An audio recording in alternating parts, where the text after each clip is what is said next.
माननीय सभापति महोदय, आज बहुत अच्छा लगा। बहुत समय के बाद संसद में चर्चा हो रही है, चाहे किसी भी कारण से हो, चाहे जो भी मजबूरी हो, मगर जिस कारण के लिए, जिस काम के लिए संसद बना है, आज उसके मकसद को पूरा होते हुए देख रहे हैं। माननीय अध्यक्ष जी, आज जो बिल लेकर मैं सदन के सामने उपस्थित हुआ हूं, अधीर रंजन चौधरी से लेकर सुशील कुमार रिंकू तक 26 सांसदों ने इसमें हिस्सा लिया है। किसने पक्ष में बात करी, किसी ने विपक्ष में बात करी, किसी ने पार्टी लाइन पर बात करी, किसी ने अपने मन की बात करी, परंतु आज चर्चा हुई, इसका मुझे आनंद है।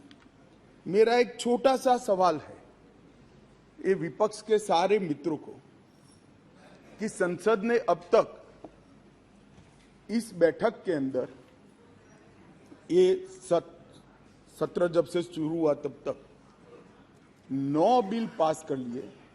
सारे बिल अपनी अपनी जगह बहुत महत्वपूर्ण थे। माननीय अध्यक्ष, हर क्षेत्र के महत्वपूर्ण बिल थे।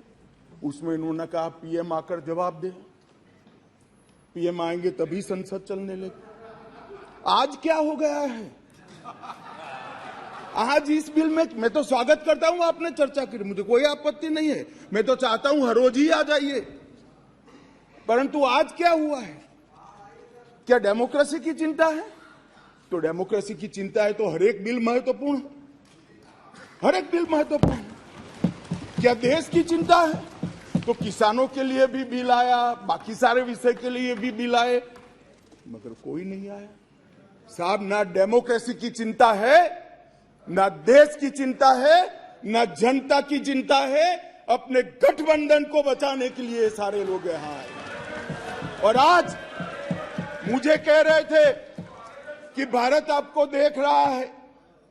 मैं बता रहा हूं कि भारत देख भी रहा है, देखना भी चाहिए। आपके दोहरे चरित्र को भारत देख रहा है। आपके लिए जनता के बिल महत्वपूर्ण नहीं है। हमारे गठबंधन से एक छोटी सी सुपारी जितनी पार्टी भागकर न चली जाए, इसका बहुत बड़ा महत्व है। आपकी प्रायोरिटी बड़ी स्पष्ट हो गई भाई, बहुत स्पष्ट आप लोगों ने ही कर दी। मैं तो कुछ बोला नहीं, चुपचाप सुनता रहा, सबको पढ़ा और सब बड़ी बड़ी दुहाइयां दे रहे थे। अरे भले आदमी, कोई तो सच बोल देता कि हम इसलिए आए हैं कि केजरीवाल जी हमारे गठबंधन से भाग न जाए। माननीय अध्यक्ष जी, खैर उनका जो कारण हो, मणिपुर उनका एब्सेंट रहने का कारण नहीं है। मैंने पहले दिन से यहां कहा है, जितनी लंबी चर्चा करनी हो मणिपुर पर सरकार चर्चा करने के लिए तैयार।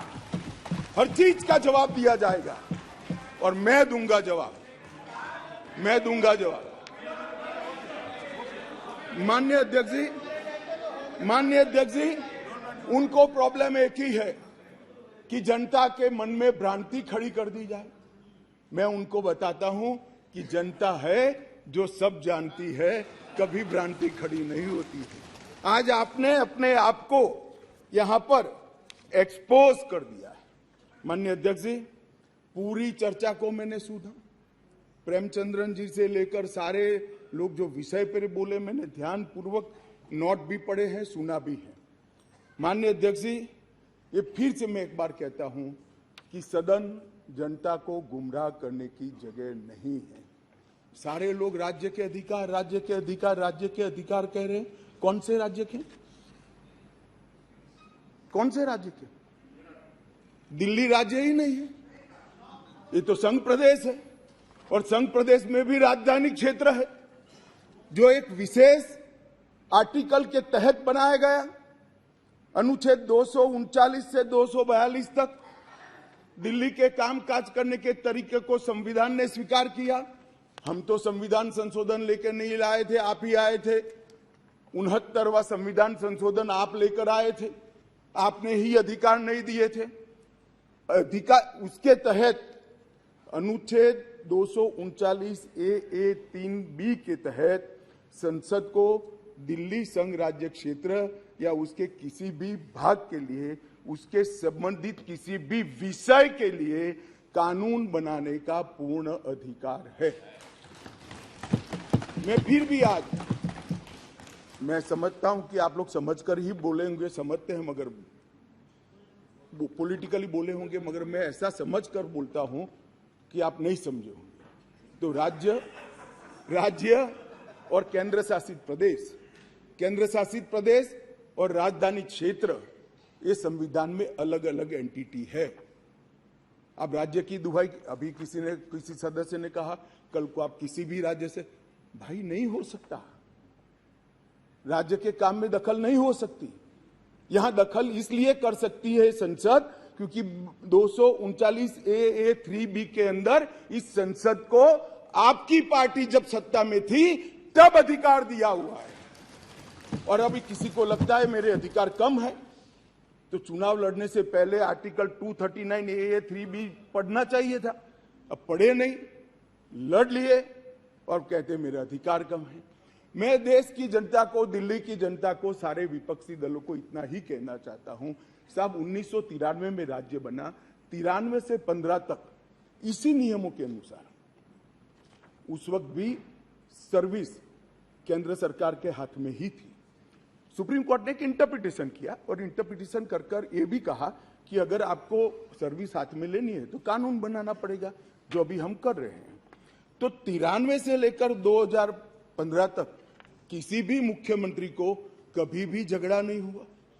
आप भी आए, हम भी आए, ऊपर हम भी थे, आप भी थे, क्योंकि झगड़ा इसलिए नहीं हुआ कि जो भी आए, मैं तो आपके वखान कर रहा हूं अधीर रंजन जी, समझिए, चाहे कांग्रेस हो या बीजेपी, जो भी आए उनका मकसद दिल्ली की जनता की सेवा करना था। अगर सेवा करनी है तो झगड़ा करने की जरूरत नहीं, मगर अधिकार चाहिए तो झगड़ा करने, और झगड़ा करने का स्वभाव ही हो तो क्या कर सकते हैं। हम तो रिसीविंग एंड पर है, भाई झगड़ लो, अब क्या कर सकते हो।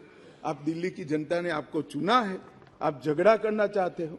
और रूल्स बनाने के पावर के बारे में किसी सदस्य ने कहा, मैं इतना ही कहना चाहता हूं कि रूल्स बनाने के अधिकार, जो एक्ट बनाने का जिसके पास अधिकार है उसी के पास रूल्स बनाने के अधिकार रहते हैं।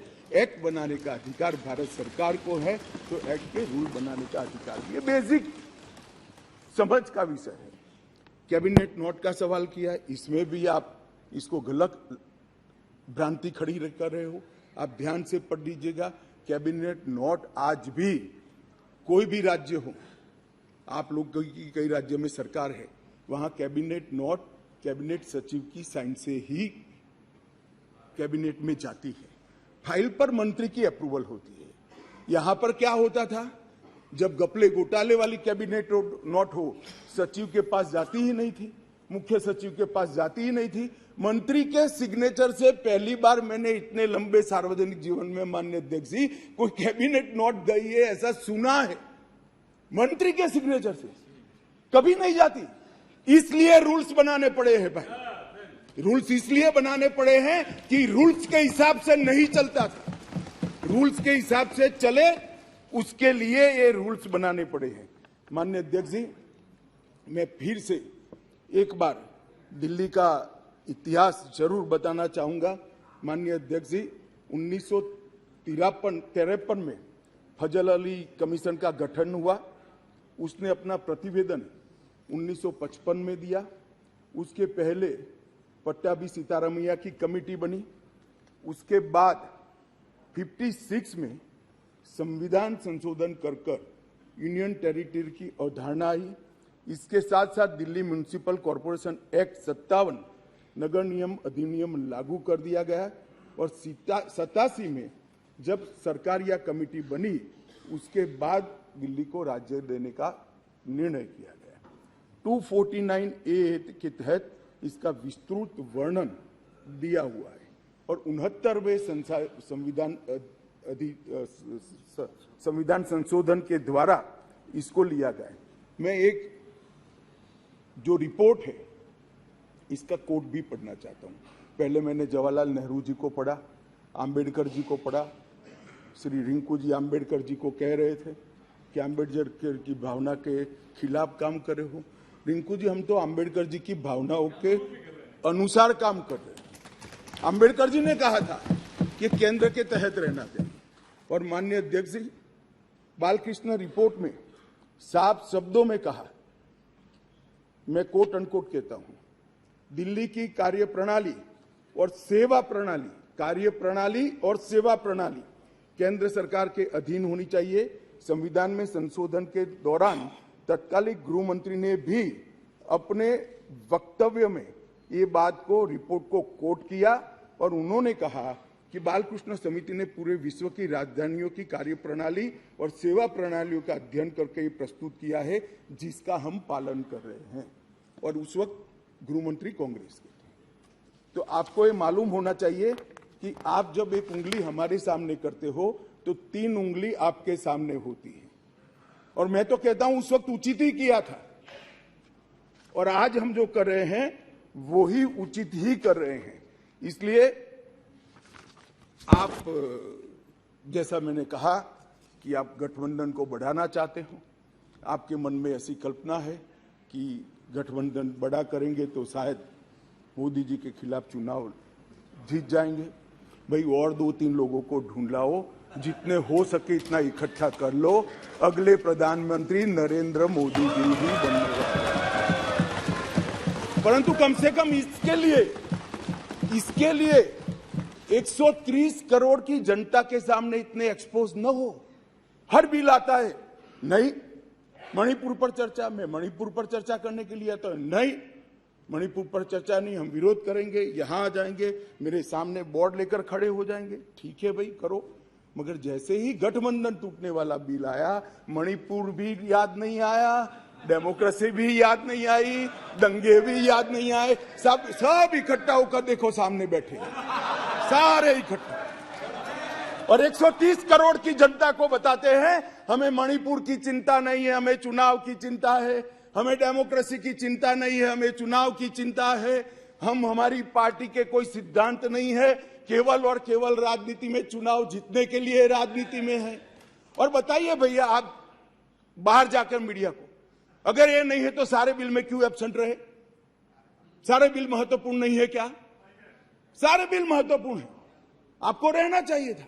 मगर ये बिल इसलिए महत्वपूर्ण है कि ये बिल आपके गठबंधन को क्षति करता है। और मैं एक बात आगे कह देता हूं कि ये बिल पास होने के बाद वैसे भी आपका गठबंधन टूट जाने वाला है, केजरीवाल जी आपको बाय बाय कर देंगे। माननीय अध्यक्ष जी, एक बात आई कि वे अध्यादेश क्यों लेकर आए।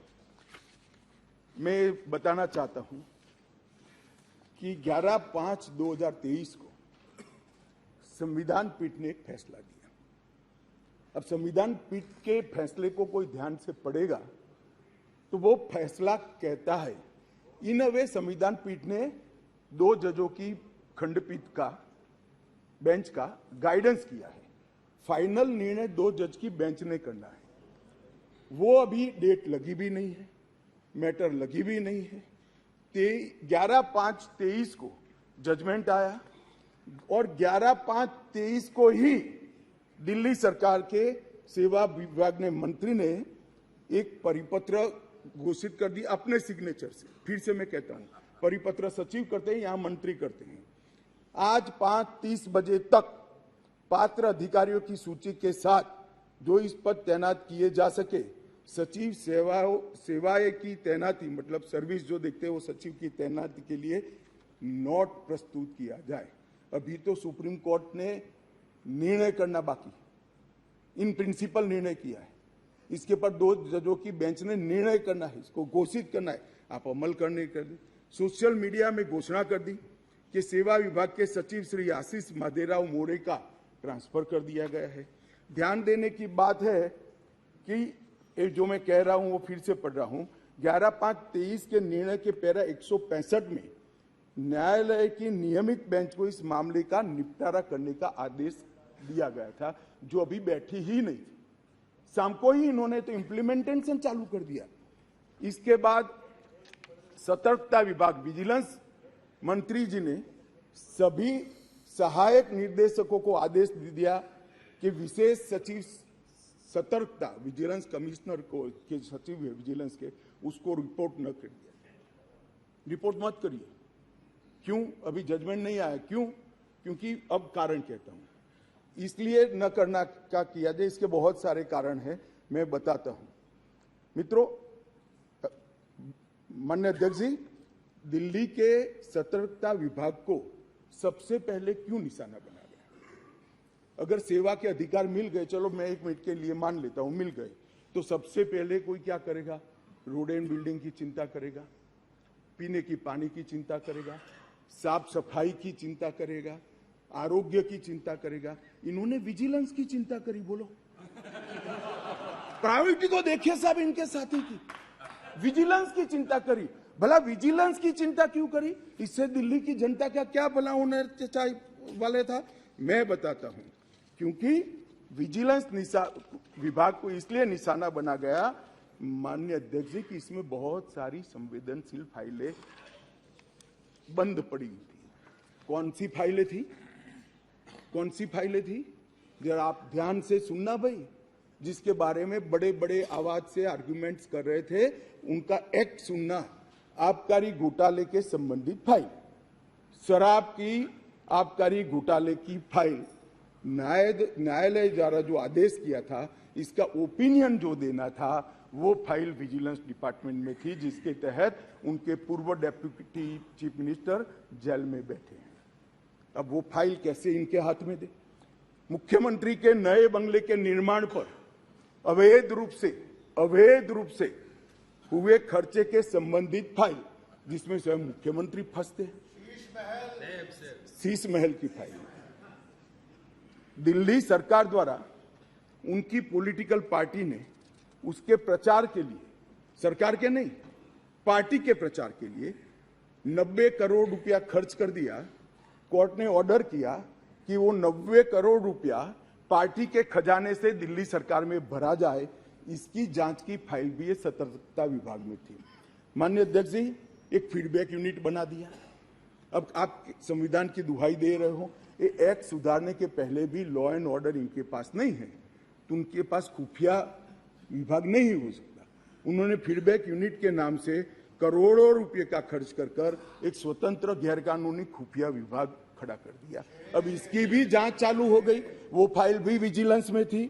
BSES जो बिजली सप्लाई करने वाली कंपनी है और BYPL कंपनियों का 21,000 करोड़ का बकाया था, फिर भी एक इंडस्ट्री को और रुपया दे दिया। उनको 21,000 करोड़ लेना है, वो साइड में रहा और दूसरा पेमेंट कर दिया। इसका भी विजिलेंस में इंक्वायरी चल रहा है। अब ये सारी फाइलों के लिए माननीय अध्यक्ष जी, सतर्कता विभाग को निशाना बना दिया।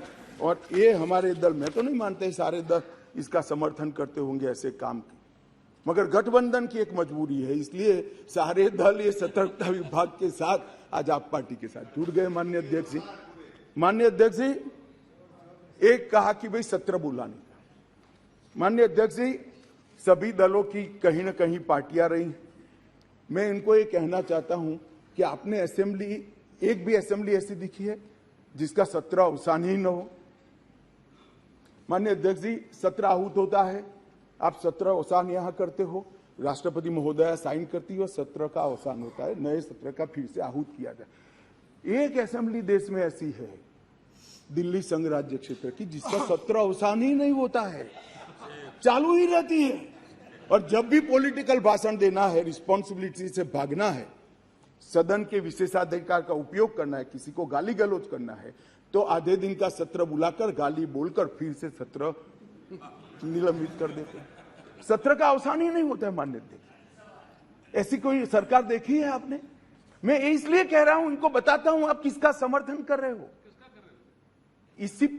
किस व्यवस्था का समर्थन कर रहे हो माननीय अध्यक्ष जी। और देश की जनता को ये सब मालूम है। और एक कैबिनेट के अधिकारों की बात कर रहे हैं, असेंबली के अधिकारों की बात कर रहे हैं। 2020 में दिल्ली विधानसभा का एक ही सत्र बुलाया गया, बजट सत्र, जिसमें 5 बैठकें हुई, 2 दिन का, जो मजबूरी है, बजट पारित कराना है। 21 में भी एक ही सत्र बुलाया गया, बजट सत्र, जिसमें 3 दिन की बैठक करी, चार बैठकें करी। वो बजट सत्र था, मजबूरी है। 2022 में एक ही सत्र बुलाया गया, बजट सत्र, क्योंकि मजबूरी है, बजट पारित करना है। और 2023 में भी एक सत्र बुलाया गया, बजट सत्र। इसके अलावा विधानसभा ही नहीं बुलाई माननीय अध्यक्ष जी। अरे विधानसभा के अधिकारों की हमारे विपक्षी दल के मित्र, कौन से अधिकार भाई? विधानसभा बुलानी है नहीं है? ओवैसी जी आप मुगालते में हैं, आप मुगालते में है, विधानसभा बुलानी ही नहीं है।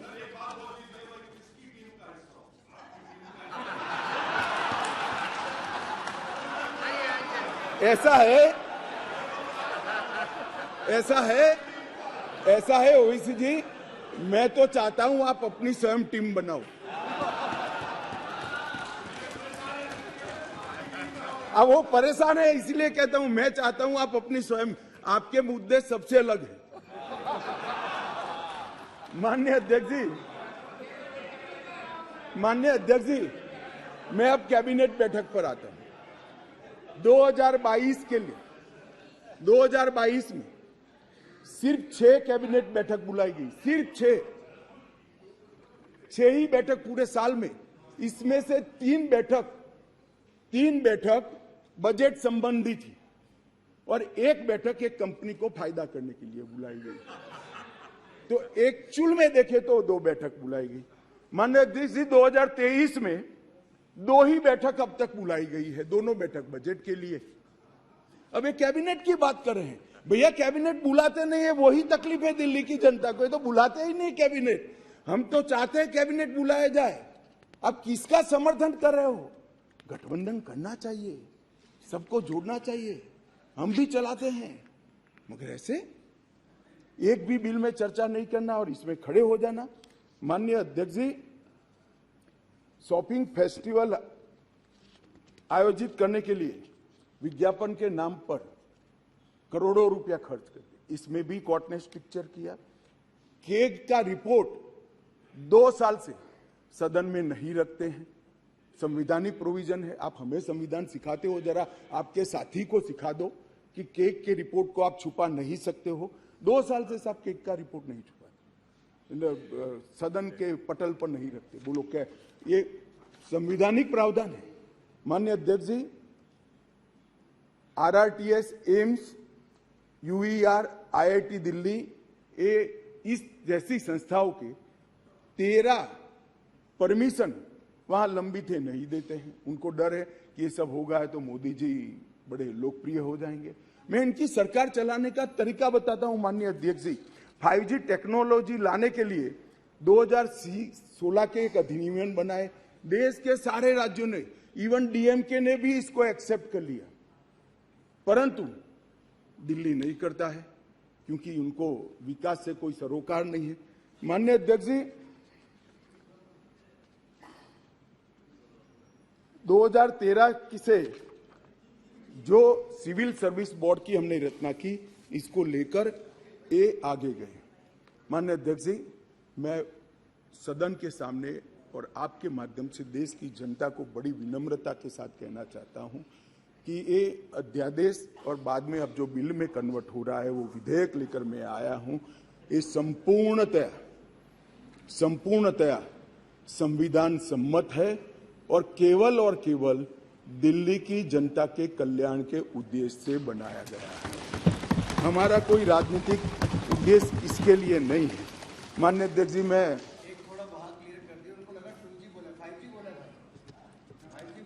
मारन जी पूछ रहे हैं, माननीय अध्यक्ष जी,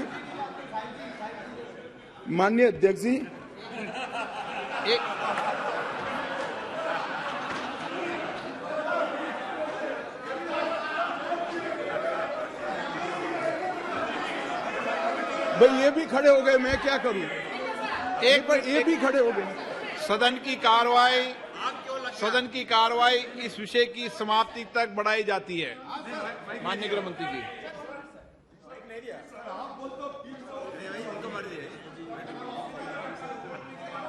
मैं क्या The Home Minister raises anything. मान्य, हाँ, आप क्या बोल रहे थे? 2G 5G पे समझौता बहस नहीं हो रही यहाँ पे। No, sir, I want to submit, sir, through you, sir, through you, sir, I want to submit one thing before the House and the Honorable Home Minister and other members of the Parliament in the other side, adversary benches. As far as 2G is concerned. No. No. माननीय गृह मंत्री जी। 2G 3G माननीय 2G 3G में बहस नहीं हो रही। No, कुछ नहीं बोला। No लगाया है। आप क्यों 2G पे नाम पूछ नाराज हो रहे हो? अरे 2G पे नाराज पे इतना नाराज क्यों जाते हो? देखो पुरानी बातों को लेके मत चलो।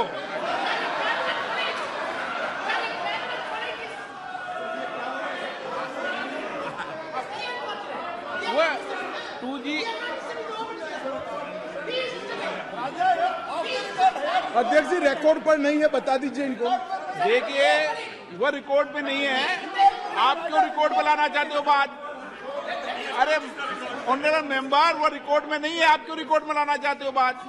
ऑनरेबल मेंबर वो रिकॉर्ड में नहीं है। ओके, नो रिकॉर्ड, ओके, माननीय गृह मंत्री जी,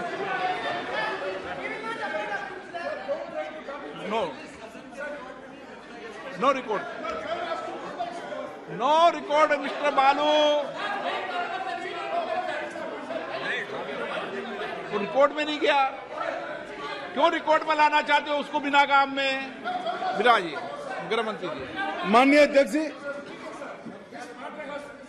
बालू जी, चलो आप कहेंगे जब 2G 3G पे चर्चा करा लेंगे, अभी गृह मंत्री जी की चर्चा करने दो। हाँ जी मैं करता हूँ बाद में। ओके बालू जी रिकॉर्ड पर नहीं है, प्लीज, रिकॉर्ड पर नहीं है, रिकॉर्ड में नहीं है। माननीय अध्यक्ष जी, कुछ सदस्यों ने टिप्पणियां करी है, मैं जरूर जवाब देना चाहता हूं। मैं तो सीधा साधा भाषण करने आया था नियमों के अनुसार, मगर राजनीतिक टिप्पणियां कर गई तो मुझे जवाब देना पड़ेगा। माननीय अध्यक्ष, राजीव रंजन जी ने कहा कि लोकलाज होनी चाहिए, लोकलाज होनी चाहिए। राजीव रंजन जी लोकलाज आप तो मत ही बोलिए, क्योंकि जिस चारा घोटाले को लेकर बिहार की जनता के सामने गए थे, आज चारा घोटाला करने वालों के साथ आप बैठे और फिर से गठबंधन के लिए। लोकलाज आपके मुंह में अच्छा नहीं लगता। माननीय अध्यक्ष जी, ये जो गठबंधन बना है यूपीए का, ये यूपीए का गठबंधन नहीं है, ये सत्ता के स्वार्थ के लिए बना है। बंगाल में माननीय अध्यक्ष जी, कम्युनिस्ट पार्टी, तृणमूल कांग्रेस और कांग्रेस तीनों लड़ती हैं। हर रोज ममता जी को हमारे अधीर रंजन जी क्वेश्चन करते रहते हैं, मगर बेंगलोर में साथ में बैठेंगे। जेडीयू और आरजेडी, जेडीयू का जन्म ही, माननीय अध्यक्ष जी, जेडीयू का जन्म ही आरजेडी का विरोध करने के लिए हुआ। यूनाइटेड जनता दल तोड़ दिया, वो जेडीयू आज सत्ता प्राप्त करने के लिए गठबंधन में है। जो बाला साहब ठाकरे के सिद्धांतों पर चलते थे, वो आज कांग्रेस के साथ बैठे हैं। माननीय अध्यक्ष जी, केरल में, माननीय अध्यक्ष जी, केरल में कम्युनिस्ट, कांग्रेस और एलडीएफ और यूडीएफ दोनों आमने सामने थे। माननीय अध्यक्ष जी, सत्ता के कारण दोनों इकट्ठा आए हैं। सुरेश जी, केरल की जनता इस बार पूछेगी। माननीय अध्यक्ष जी, माननीय अध्यक्ष जी, मैंने दयानिधि मारन जी को सुना, बहुत पैशन के साथ संविधान की दुहाई दे रहे थे। मारन साहब, आपको संविधान की चिंता नहीं है, एन मन एन मक्कल से आप डरे हुए हो। हमारी जो यात्रा शुरू हुई है, इसने डर खड़ा किया है। माननीय अध्यक्ष जी, शशि थरूर जी ने कहा, माननीय अध्यक्ष जी, शशि थरूर जी ने कहा कि कांग्रेस की सरकार होती या आपकी सरकार होती तो ऐसा करते। भाई, कांग्रेस की सरकार और हमारी सरकार दोनों दिल्ली में रहा था, मगर हमने ऐसा किया ही नहीं था, तो ऐसा करने का सवाल ही पैदा नहीं हो रहा। बहुत अच्छे तरीके से चलता था, कोई झगड़ा नहीं था। माननीय अध्यक्ष जी, मैं अंत में इतना ही कहना चाहता हूं, अभी भी समय है, वोटिंग बाकी है, यही समय है, सही समय है। विचार बदलिए, जनता देख रही है, जनता सब कुछ जानती है कि 9 बिलों में उपस्थित न रहने वाला समूचा विपक्ष आज गठबंधन बजाने के लिए अखाड़े में उतर गया। माननीय अध्यक्ष जी, ये सदन के अंदर निहित स्वार्थनीतिक उद्देश्यों के कारण न भाषण देने चाहिए, न वोटिंग करनी चाहिए। सदन के अंदर वोटिंग 130 करोड़ की जनता के भले के लिए करनी चाहिए। मैं अंत में फिर से अपील करता हूं कि अभी भी जनता देख रही है, यही समय है मन बदलने का। एक बार मन बदल दीजिए तो शायद जनता यूपीए के पाप माफ भी कर दे। अध्यक्ष जी, सभी का बहुत बहुत धन्यवाद।